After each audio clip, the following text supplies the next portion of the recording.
Hello, and welcome to Follow Your Curiosity, where we explore the ups and downs of the creative process and how to keep it moving. I'm your host, Nancy Norbeck. I am a writer, singer, improv comedy newbie, science fiction geek, and creativity coach who loves helping right-brained folks get unstuck. I am so excited to be coming to you with interviews and coaching calls to show you the depth and breadth both of creative pursuits and creative people, to give you some insight into their experiences and to inspire you. My guest today is Michelle Ward. These days, Michelle, the When I Grow Up coach, is a business and career coach for creative women. Full disclosure, she's my coach. But her passion from a very young age was musical theater. She graduated from NYU's Tisch school and sought her fortune on the Broadway stage. In the process, she discovered that school was one thing, but a career and an income was something else entirely. We talk about her experience in New York, the blessings and curses of being unique, and the temptation to remake yourself to fit someone else's needs or expectations, how she made the switch from acting to coaching, and how coaching fills her up without being on stage.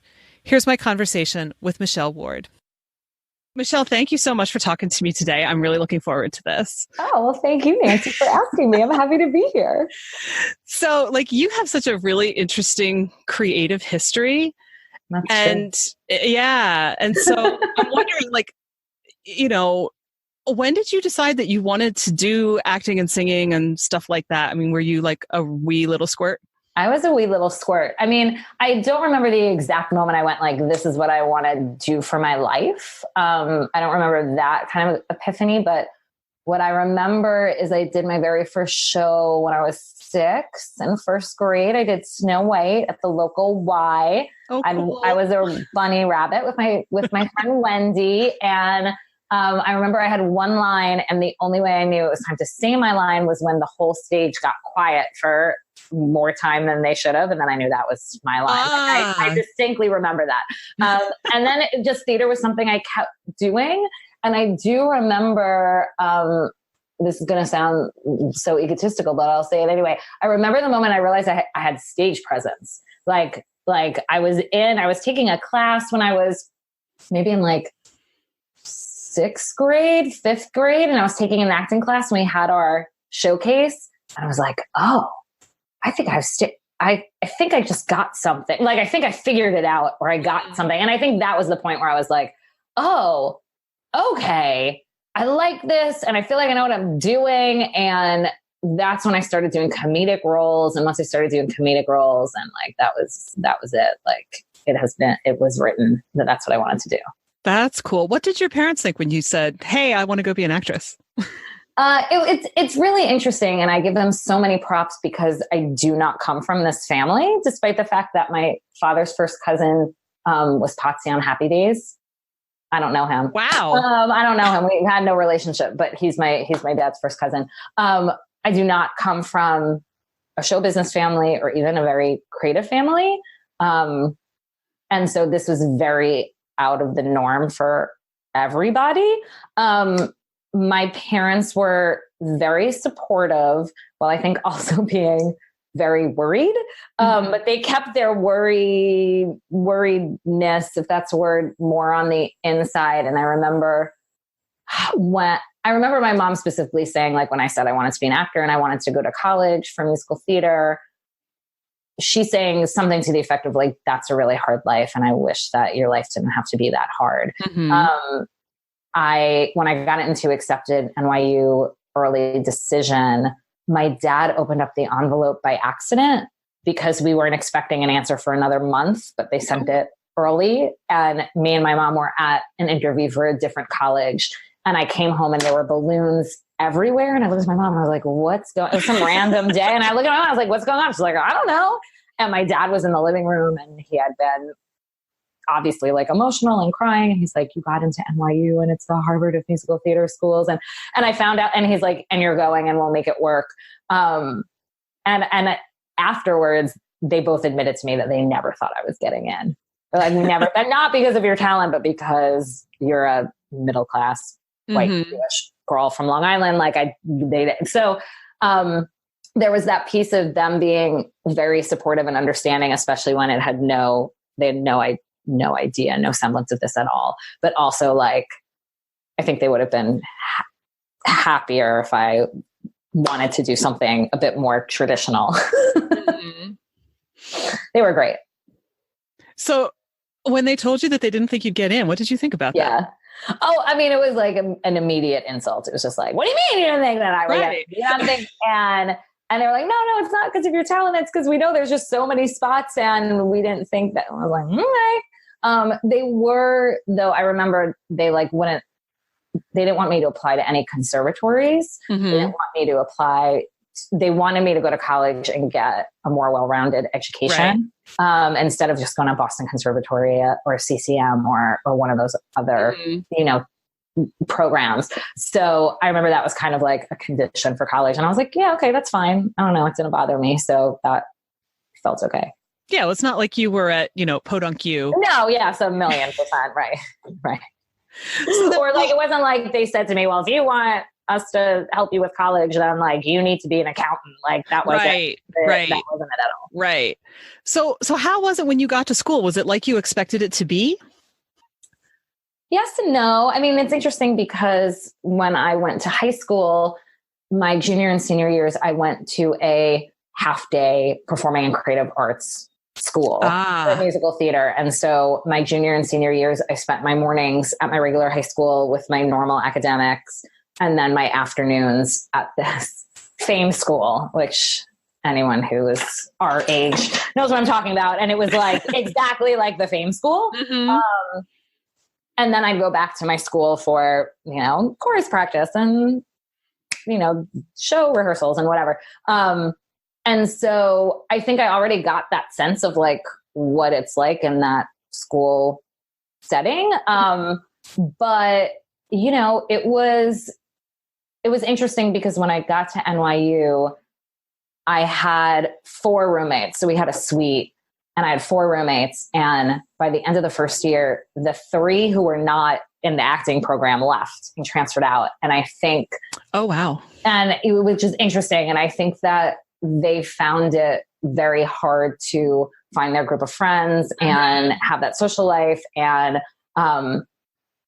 you have to really want to be in the city. And I think that being in that program, there were 60 people in your grade. And then you had a class you kind of stuck with through all of your, you were put in one dance placement, but then all your other classes was with like one group of, 20 kids or 15 kids. So you kind of had this built in because the class was so small, everyone really got to know each other really well. And so, it's just like every kind of theater experience, but the teachers range from, I don't like this teacher at all, they're terrible, to like, I revere this teacher and they taught me everything I do. And blah, blah, blah, blah. There definitely wasn't marketing courses, and like the business of show business like was not there, but creatively, it was absolutely what I was looking for the most part, with some grievances. Well, there are always some of those, right? Always, right? Always. But it's interesting what you say about how the other 3 didn't manage to kind of find their crowd. Yeah. Because, I'm just thinking how it seems like artistic stuff somehow like draws people to each other that just gel.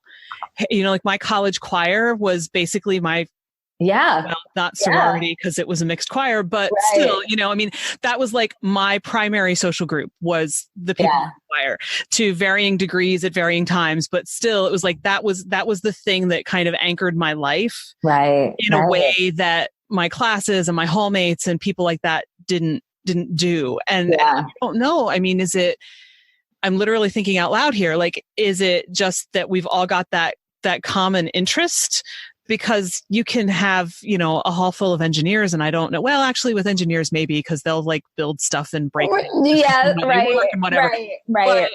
But it's. I feel like there's something something more with something like that, where you're all working on the same project at the same time. And it's not like, we have to get up and do a presentation for history class, it's like we're creating this work of art together. And that means we're all sharing this experience. And even though everybody's experience is slightly different from everybody else, it's still the same enough. I don't know, but I haven't really thought about what makes that happen before. I love that. That's really interesting. The thing that comes up for me is the vulnerability piece, where when you're doing something creative in front of other people, chances are at some point, the beginning, the middle, the end, all of it, you are looking stupid, you are crying, you are expressing something personal.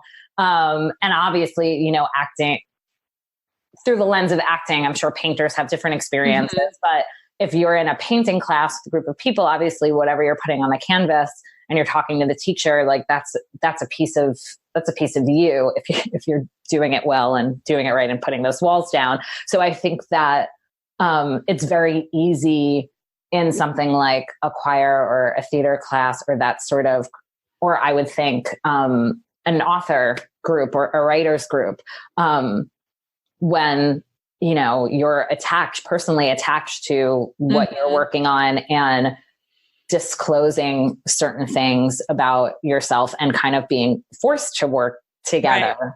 Right. Especially with acting, it becomes easy, even in that room full of engineers, if they don't have something that they could build and work on together, it's harder.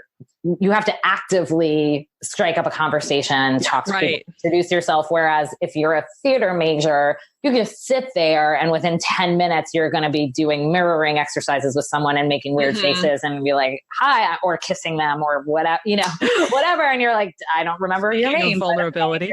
Yeah, totally. I don't know you at all. Totally. I don't know you at all. I don't know what your name is, but nice to meet you. That's what it is. Yeah. I'm also thinking like when you're in a theater group, everybody's got their own role.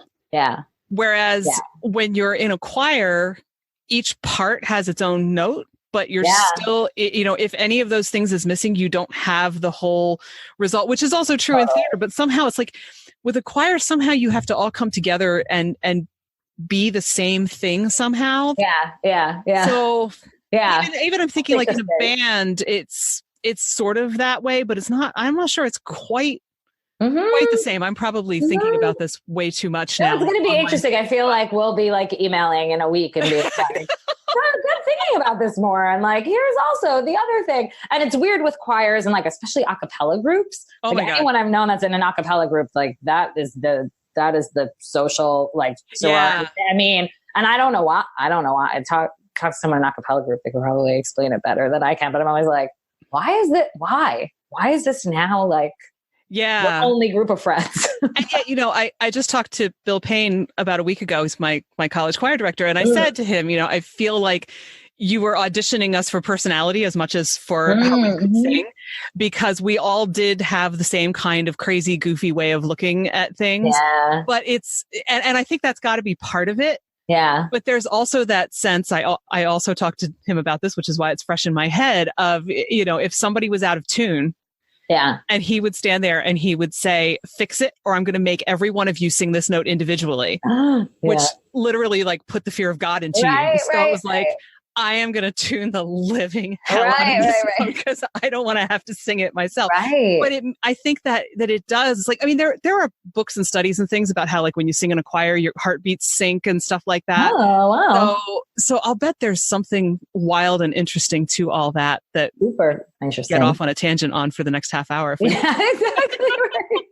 Let me know when you find it. We'll come on back. I will let you know. I have to go look. But it is interesting because I feel like things like that do bring people together in ways that, you can go find a cause and you can be really passionate about it, but I'm still not quite sure it's quite the same thing. I think it can be similar, but I don't think it's exactly the same vibe. Yeah, it's also probably the intense timeline too, where, when you're putting a show together, whether it's a choir, you're an actor or a band member or whatever, like, okay, I am here 3 times a week for 6 weeks. And then that last week I'm here every night for 4 hours. Like, you can't help but be in it with other people and really get to know them.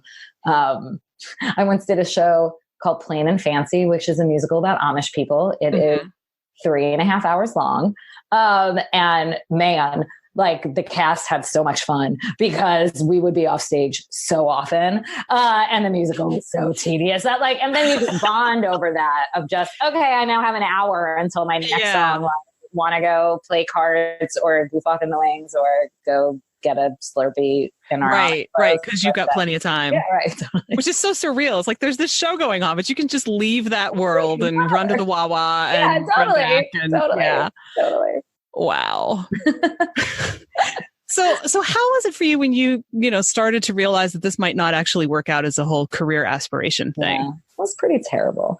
I describe it as feeling like I lost my right arm and my best friend at once. It was like very much this part of me. And obviously it was this huge identity shift. It was like, if I don't do this, who am I? And if I don't do this, then what do I do? I mean, there was obviously this, on top of the existential piece, there was this logical piece of like, but what if I don't go get backstage every Thursday at the newsstand because #old, pre-internet, then what am I going to do on Thursdays? Or like what I don't understand, there's just this like rhythm and routine and thing that you got into. And, what do I do with my time? And what do I do with myself? And what else could I do as a career that won't be terrible?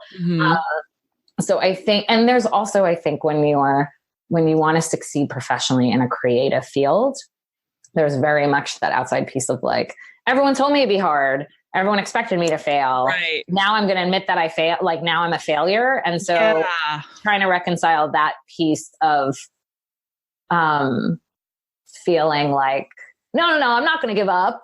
I'm not a failure. And I'm someone that sticks with something and blah, blah, blah. And so it took me probably about a year to listen to that very small voice in the back of my head being like, you don't want to do this for work. And it was extra hard because I love performing, but the business of show business was killing me. And the very specific, rejections that I had, right before I made that decision was just like, okay, I don't want to put myself through this anymore. And I need to figure this out. Yeah. So how did you deal with the whole idea that everybody's going to think I'm a failure or that I think I'm a failure? It's interesting because a few years prior, like probably right after I graduated college, I remember my mom picking me up from the train because I lived in the city and she lived out on Long Island. And I didn't say anything to her. I remember I didn't like say to her, I'm thinking I'm not doing this. And it was a few years before I even like decided to, but I was having a really hard time and I was really struggling and doubting myself with all the acting stuff. And my mother, apropos of nothing, just turned to me and said, no one will be disappointed in you if you decide you don't want to do this anymore. And I think I just carried that with me. And I don't think that it tripped me up. Like, I don't think it was the biggest thing that I was trying to get through, but it certainly was like more of an embarrassment sort of piece of like, yeah, I'm going to not do this anymore. But I don't know. I think because too, I didn't at that point, once I finally like made that decision, I had already had a few day jobs that felt like more than day jobs. Like I was doing real estate in New York and most of my friends were not in that acting world so much anymore. So it didn't feel, I think, as terrible as if like that, like, my main social group was, oh, let's go out on Thursdays and talk about our auditions and whatever. And I couldn't participate in that anymore. So I think that was probably like a good thing on top of it, that it didn't feel like anyone was I was going to be made to feel badly about it. Yeah. So you'd kind of already made half of a transition anyway by the time. 1,000,000%. Yeah. By the time I really admitted it, like, okay, you've been getting backstage and putting auditions in your Filofax, #old, for 6 months now without going on a single audition.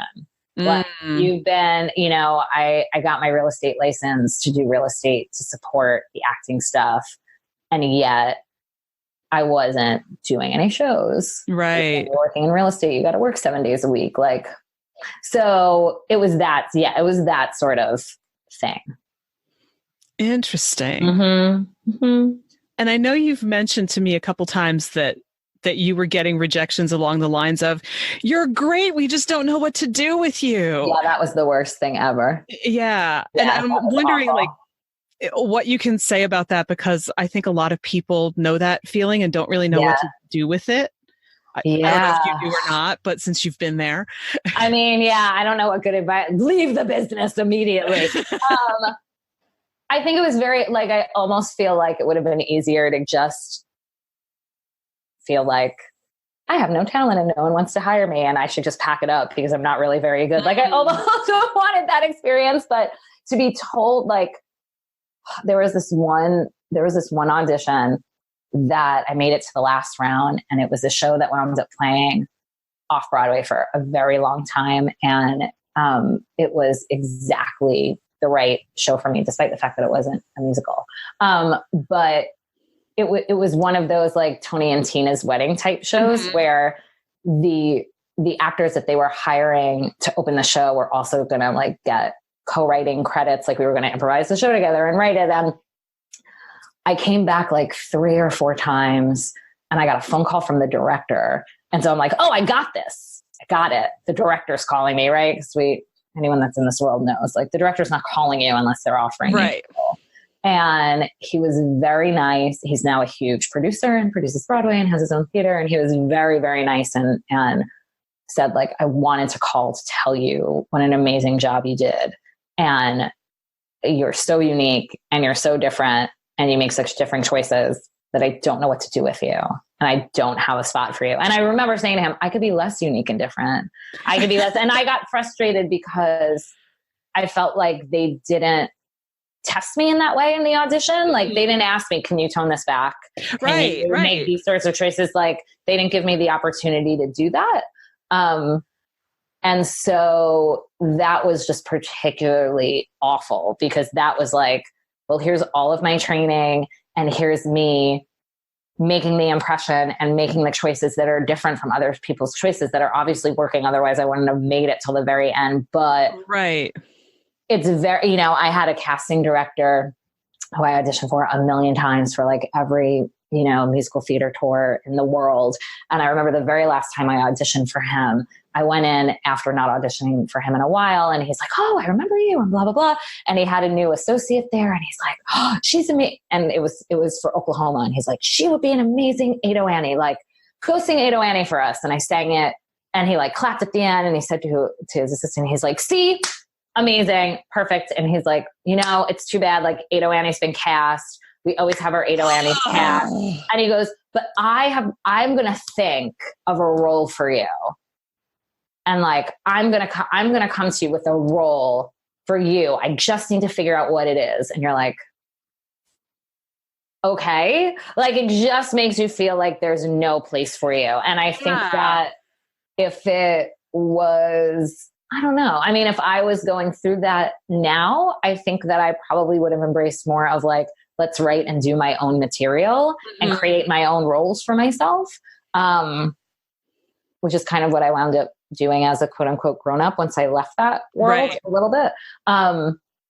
But in the age of YouTube and whatever, like, we didn't have that. So that's not really what actors did. And I hate that, you're just at the mercy of someone else's vision or lack of vision. Or, I mean, at one point I was just going to buy a blonde wig for a bunch of my auditions because I feel like they weren't giving me Ado Annie because my hair wasn't blonde, like that sort of thing. I don't know. It's really, really, really hard. I don't know what to say other than like, you have to do what you can to not take it personally. That's really difficult. I trained my mother, who is a very stereotypical Jewish mother who like calls me at the end of the day and remembers every single thing that I did that day. And she would say 4 days later, did you ever hear back from that audition? Because she was being a wonderful mother and being involved in my life. And I'd be like, and I had to have to train her. You could ask me about the audition the day it happened, but then you can never mention it again unless I mention it. Like, I had to train myself to leave it in the room and forget it. And I don't know. So maybe my advice is like, if you're hearing that, like, take matters into your own hands. Don't be afraid to like make your own parts, figure out your own show, or do the show that you really want to do and then cast around it and put it up yourself. Like, do what you want to be doing without anyone else, saying, okay, I'm now allowing you to do this part or whatever. Right. And I feel like it goes beyond acting too. I feel like, anywhere in life, it's sort of the same thing. Like, oh, you're great and you're wonderful, but not quite what we had in mind. And I'm like, your words from a couple minutes ago are still echoing in my head. I can be less unique. Right. Because I'm just sitting here thinking, wow, how many times do we do that? How many times do we say in trying to get something that we want or want to do or whatever, oh, I can be less unique. I can be less me. I can put myself into whatever it is that you want me to be. Right. And then what does that do to you over time, Right. And I think, what happened at NYU is that they did not have the marketing person that I hope they have now, that could help the actors, because I was taught, like, you go in, you sing the pretty song, you wear, clothes that don't distract from your face. And like, they definitely taught me to blend in with all of the hundreds of 20-something-year-old girls that were at every single open call audition that I could go on. Right. And it took me a few years to go, oh, but wait a second.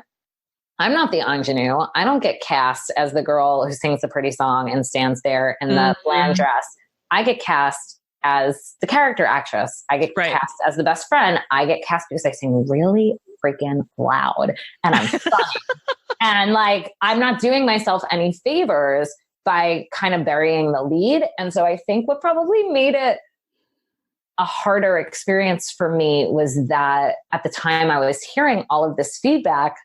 Actually, in a way, it was positive feedback, because I kept getting so far in processes that I used to not, that I was doing a really good job. Like, I got new headshots, and it was when color headshots were first happening, and people said the same thing. You need to wear neutral clothing and you need to neutral background. I'm like, no, could I have this turquoise background behind me? And I bought a dress with polka dots, all like big bright polka dots. Like, this dress I'm wearing, this is the background. Like, this is who I am. And I would go into auditions. Almost every audition, I had this strapless A-line dress, like kind of 50s, with a matching headband that looked like candy dots, that like just a white dress with those candy dots. And when I wore that dress and came into the room, I noticed the room change, and they would like really look at my resume and really pay attention to me a lot more than when I was just, hi, I'm going to sing this song and whatever. And so it was a very positive change all around. But I think the rejection hurt even more, because I felt like, well, this is who I am. And I put all of it, I'm talking about the vulnerability. Like, this is who I am, and I put all of it out there, and I'm still getting rejected in this way. And there's like, what is even happening? And I would get told a lot as a 24-year-old, like, you're going to have some great career when you're 40. And when I was 24, I was playing 16, 17, 18. And I was like, what am I going to look like? I'm 40 when I'm 50. Yeah. Like, and that's just the like very awful thing. Yeah. It's kind of like, that's great, but that doesn't pay my rent now. Yeah. 1,000,000%. Yeah. 1,000,000%. Yeah. Ugh. Yeah. But yeah, I feel like, I mean, the reaction when you walk in the room as you, as opposed to I am just another Stepford child, it's so telling, right? I mean, because you do get noticed, you make an impression. It's it's you being you, and nobody else is going to be you. Everybody else can be the Barbie doll, totally, but nobody else can be you, right? And yet, I'm thinking in a way wider sense now. I mean, you look at models on the runway, you look at stuff that's in magazines or ads on TV or whatever, and it's all saying be the Barbie doll. Well, yeah, I mean, 1,000,000%. I feel like we're evolving a bit more, like seeing from a big distance, like what's happening with the Pride movement and in high schools and these kids. And like, you could have bright green hair now and still be the most popular kid in school and not be like a burnout or a goth or a weirdo or whatever, like back, like, so I feel like hopefully we're making those sorts of changes now, but like, yeah, I mean, 100%. Yeah. I think this is why I do this podcast, right? Right. Go do your thing and and don't tell people I can be less unique. Right. Be what you want me to be. You know, I need to be me. I need to be who I am and do my weird, crazy thing in my own weird, crazy way. Yes. And, if nothing else, I'm going to feel better in that polka dot dress on the route than I will otherwise. And that's worth something. Yes. Totally. And I think it took me a very long time to figure out the lesson in my acting days that like, you shouldn't go into that room and try to give the casting director, the director, whoever's on the other side of the table, what you think they want. You just give them who you are and what you could do and have them ask you for then other things or different things or tell you what they want. And that took me a really long time because I think that, when you're in this position of like, there is a gatekeeper you have to get through. You want to give them what you think they want. Right. And you have to just put that aside and say, you know what, I'm going to go in and I'm going to give you the best me that I could give you. And like, that's it. And what wound up happening once I made that transition, that before and after transition, was that I'd go to auditions and I wouldn't get a call back and I wouldn't hear anything. And then 6 months later, I get a call from like that theater and they said, we remembered you from this audition and you weren't right for this, but we're doing this now. Can you come back in? And like, that was the kind of stuff that didn't happen to me before because I was going into the room and giving them what I thought they wanted, as opposed to just kind of giving them an introduction into this is who I am. This is what I could do. You want this, yes or no, circle one, or not now, or maybe later or whatever. Right. And that's always a good thing to do, even though it could feel hard when you spent all day sitting in a waiting room. Yeah. Well, and I'm thinking too of like every job interview I've ever been on. Right? Because you read all the articles that say, this is what employers want, and here's how you should answer these questions and whatever. And it feels so fake. Right. I mean, 1,000,000%. Every job that I've ever had that was a terrible fit that made me miserable is a job where I tried to do that, where I was like, excuse me, let me squeeze myself into the little box that I'm told is what you want. And oh, look, I did it successfully, but now I'm stuck in this box forever. The article didn't tell me that part. It's very the article true. didn't tell me that if I came to work here, I couldn't really be who I am. Right. That, I have to be this thing that I wasn't really interested in, but I told you because I needed a job and I needed a paycheck. Yeah. And now I'm stuck here.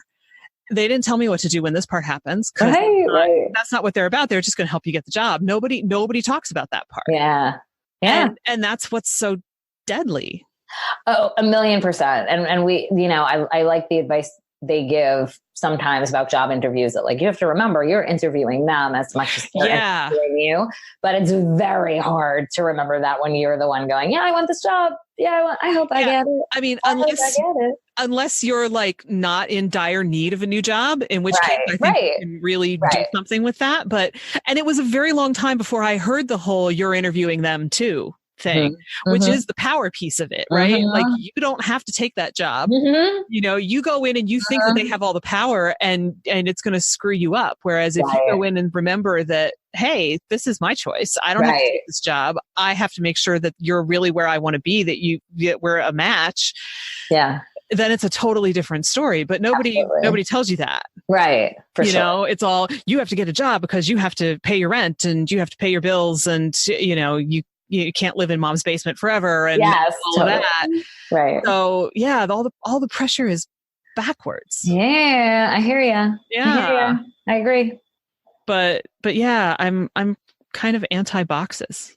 Yeah, I'm with you. Really anti-boxes. Yeah, I'm with you. I'm with you. Although if you create the box, let's just really go off on a tangent here and like view it. But like, right. If you create, like, I was happy to put myself in the box for the purpose of being an actor, to be like, hi, my box is funny character actress that sings loud. Okay, here I am, like, because I knew that being in that box would make it easier to be cast. Right. And there are good boxes. If you're picking the box and and the box fits you, then that's one thing. It's the boxes that you have to squeeze yourself into because they're too small or, 1,000,000% oversized, right, or whatever, right, that are the problem. Yes, totally. Yeah.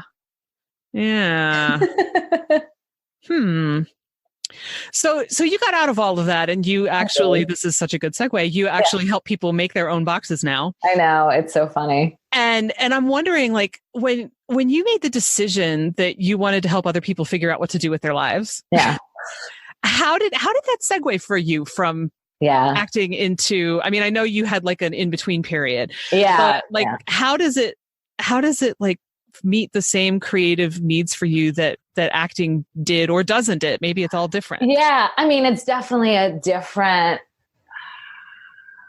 value or priority system, or, but in a way it's not. Here's how they connect. I don't want to say that as the When I Grow Up coach, I'm playing a part. Full disclosure, Michelle is my coach. Yay! As the When I Grow Up coach, I'm not saying like I'm playing a part and it's not me and whatever, because it very much obviously is in all the ways. But there is a, like, I call it my release and my relief. Like when let's just talk about cancer. Let's just go there. So when I'm a 2-time boot cancer survivor, and I knew that when I got my diagnoses, if I stopped coaching, it would have been like, oh my gosh, and obviously it's the worst thing I was about to say. It was the worst thing ever. It was the worst thing ever, no matter what. But when I was first diagnosed in 2011, and I thought, okay, well, I need to stop my coaching sessions because I'm not going to know how I'm going to feel and how could I show up for my clients. Everything felt that much worse because when I'm with my clients in their sessions, I'm fully in my sessions with my clients. And I don't think about my own problems and issues and whatever, and it's time for dinner and whatever. And it's a very, I feel like, similar frame of mind than as when you're acting and you're able to kind of step out of your own problems and issues and challenges and really kind of put your focus on someone else, on something else. So in that way, it felt similar. And there is a different energy I think I have when I'm working and with my clients and talking to you and doing stuff like this, that I'm not usually like the energetic, overly optimistic person in like my quote unquote real life, like I am in my business, but that's all still me. That's all like still very much who I am. It's not a mask that I'm putting on. Like I'm naturally more energetic and optimistic when I'm doing my work and I'm doing this stuff than I am like when I'm putting my kid to sleep. So that's, I don't know, kind of interesting, but, really, I knew when I was leaving acting and I wanted to find a career that I was going to potentially be as passionate about, even though I wasn't as optimistic back then and I never thought it would happen. I figured out what was important to me and what I was good at and what I liked doing. So to me, it was all about relationship building and it was all about my communication skills. And so I thought about being like a matchmaker or a relationship coach or something in communications. I thought about therapy and social work. But I mean, what I really wound up doing was becoming the coach that I needed at the time and I couldn't find. So I went to 2 sessions that my mom gifted me with a, I think she was actually a social worker who wound up specializing in, career transitions for creative people. And I was so excited because I was like, oh my God, someone who gets me, she's going to help me figure out what am I going to do, blah, blah, blah, blah, blah. And like, out of nowhere in our second session towards the end, she's like, did you ever think about getting a nose job? Because maybe if you get a nose job, you'll be able to book more acting work. And I was no way. Yeah. And I was like, as a Jewish girl from Long Island, I surprisingly have no issues with my nose. So like, thanks for the insult. I don't know where that came from. And I'm not here to try to get more acting work. I'm here to try. So it was extremely disheartening and upsetting. And I was like, okay, I became a When I Grow Up coach because I thought I was going to help actors who wanted to leave the business find the job that they could transition to that they would enjoy. Mm-hmm.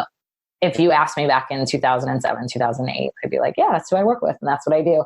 And I've worked with maybe one actor in the 11 years that I've been in business. It was impossible for me to find actors who were at that point, like find them when they're at their most like, maybe I want to leave and blah. Right. And I had a full-time job and I was trying to like get on blogs and because, the internet was a thing by then. Blogging was like a new thing.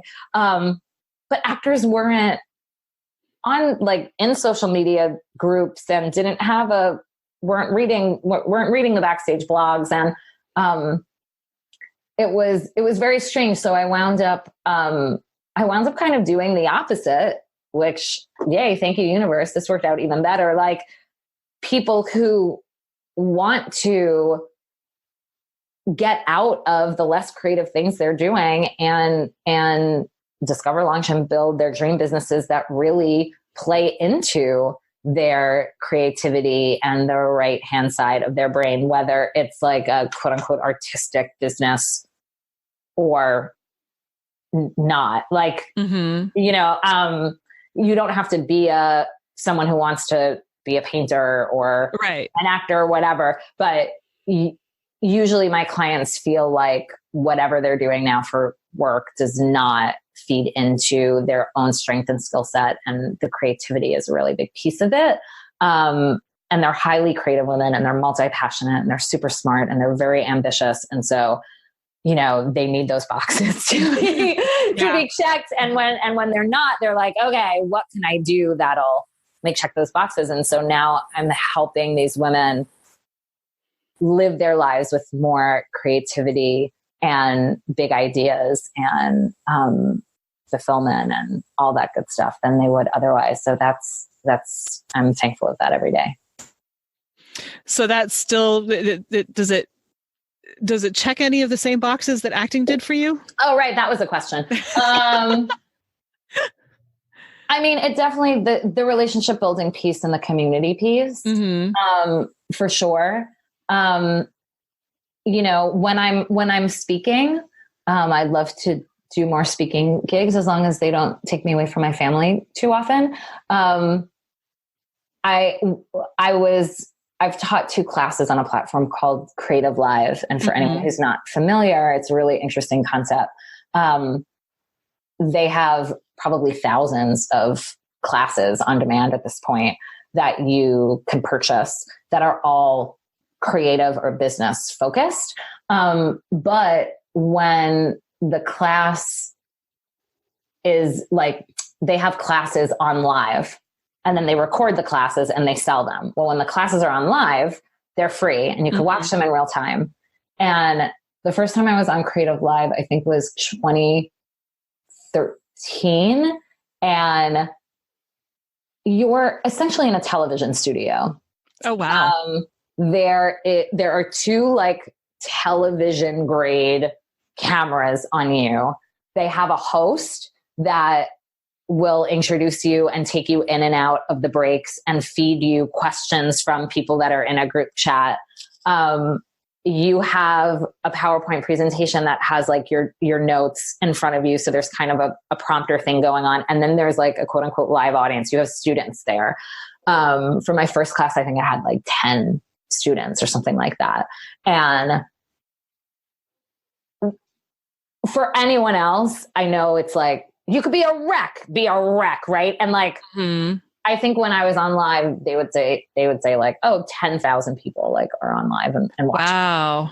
Oh my God. Like you can't even. That's huge. But I remember like the end of, back then you had to do 2.5 days worth of classes. It was very long. By the end of day 1, I was like, oh, this makes sense with my life. I'm so comfortable, happy to be, I was in my element. I was, and I got very nice compliments from the crew. They were like, I don't think anyone is able to like do this, like be so comfortable on camera and have this report so quickly. I was like, yeah, I went to NYU for acting. I got this. I know it. So that piece is very much, very, very much, even though I'm not necessarily acting. Right. Wow. I hadn't thought about that. I remember when you did those classes. Yeah. It really was like, oh, this was all of my things. Like that leads, this is my acting. This is my performance. Yeah. This is my work as the When I Grow Up coach. Like, oh, okay. All wrapped up in a little very long bow. Totally. Absolutely. Yeah. And at the end of the class, I remember I like cried when they cut. And I said to, one of the producers, I was like, all instructors do this, right? When the class is over, and they're like, yeah, sure. But I think I was also tapping into like, oh, wow, my past life and my thing. It was like a very weird, emotional, poignant moment. Well, and did you have anyone actually, doing the class in the same room with you, or was it all broadcast? The live audience did the class with me, and then would like. But they were like at home watching on their laptop rather than. 10 people were in the studio doing the class with me, and then everyone else was home on the laptop and like doing chats and asking questions and stuff like that. It's always a little weird when you're, you can't see the people you're talking to. So I know. Yeah. Thankfully, it was like I had people there, but that was almost sometimes harder because you'd have to balance the host kind of jumping in, right, of something, being prepared and like asking questions, and then dealing with the person, on the left who has a question, and that, so it was interesting. That would be interesting. That's a lot of things to try to juggle in your head all at the same time. Yeah. And not much prep. Like you're there the day before the class and they kind of walk you through things, but like you don't have anything else other than that. So you're really flying by the seat of your pants. Yeah. But that can be a good thing too. Oh, totally. And there was that kind of adrenaline and stuff like that, that. Yeah. Oy. Yeah. Wow. Yeah. I never really thought about how much it would take to do one of those, but it's pretty daunting.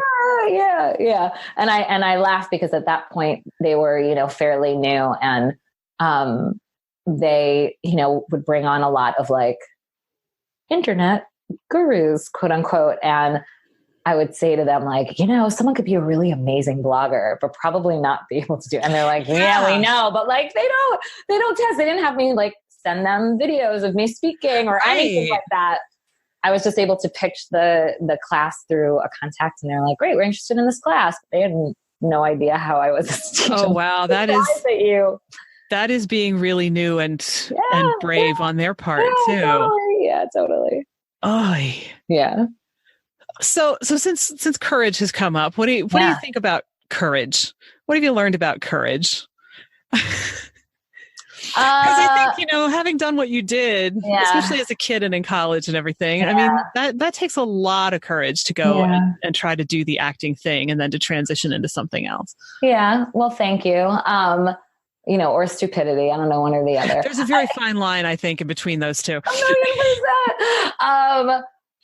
It's interesting. Like, I don't know, was I courageous to do all that? I think I was self-confident, for better or for worse. My mother said that was always like the thing she wanted to instill in her children, was that they both felt high doses of self-confidence. And I definitely got that. So I think it was more like, okay, well, I'm going to do this and I'm going to try this out. And I think the positive feedback that I got along the way when I was growing up, like to get into NYU for musical theater, early decision was like, oh, I might know, this might happen. So I think that those sort of positive things kind of feed into that. I think you just, not to bring up cancer again, but I feel like, sometimes courage is just like dealing with the hand you're dealt. And sometimes you get to make the choice and say, yes, I want that hand. And sometimes you don't. Right. So whether it's, getting into your dream school or getting rejected for a part or getting cancer or starting a business or whatever, it's just, I think whenever I've been able to, it's like, I'm making this choice. I know this is the hard choice, but I'm actively choosing it. Okay. What's coming up for me? And then you just keep kind of taking steps forward. Well, that's pretty cool. Was that helpful? Yeah. I mean, I think that is pretty much what it boils down to. You have to just keep going. Yeah. And not give up, though also not lose your sense of perspective as you're doing it.